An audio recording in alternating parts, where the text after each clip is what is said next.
চট্টগ্রাম কক্সবাজার রুটে অভিনব সব কৌশলে চোরা চালানো হচ্ছে ইয়াবা। ভাড়ার গাড়িতে যাত্রী পরিবহনের আড়ালেও চলছে এই বাণিজ্য। চট্টগ্রামের র্যাবের অভিযানে ধরা পড়া 2 জন দিয়েছে চাঞ্চল্যকর তথ্য। তাদের দাবি, ইয়াবার বড় ডিলারদের আস্তানা উখিয়ার রোহিঙ্গা ক্যাম্পে, পুরো বাজারও তাদের নিয়ন্ত্রণে।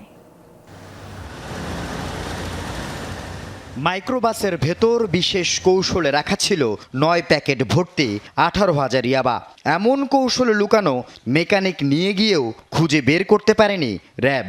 পরে নিজেই সিটের নিচে ম্যাট তুলে দেখিয়ে দেন চালক আয়ুব। পাচারের বিষয়ে চাঞ্চল্যকর তথ্য দেন র্যাবকে। জানান 50,000 টাকার বিনিময়ে গাড়ির ভেতর ইয়াবা রেখেছেন। তার দাবি, মিয়ানমার নয়, কক্সবাজারের কুতুপালং রোহিঙ্গা ক্যাম্পেই রয়েছে ইয়াবার বড় বড় ডিলার। সরবরাহ হয় ক্যাম্প থেকেই। এই চক্রই নিয়ন্ত্রণ করছে ইয়াবার বাজার।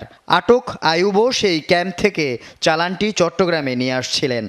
সাম্প্রতিক সময় হচ্ছে যে এই জিনিসটা খুব বেশি পর্যবেক্ষণ করতেছি যে রোহিঙ্গা ক্যাম্প থেকে এটা দিনে দিনে একটা বড় মাদক সরবরাহের হাব হয়ে উঠতেছে।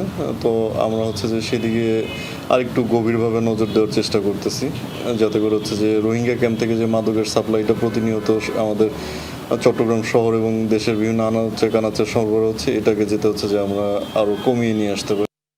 ধরা পড়া চালক প্রাথমিক জিজ্ঞাসাবাদে জানান, চট্টগ্রামের ফটিকছড়িতে এই ইয়াবা চালান পৌঁছানোর কথা। তথ্য পেয়ে ফটিকছড়িতে অভিযান চালিয়ে এক নারীকে আটক করে র্যাব।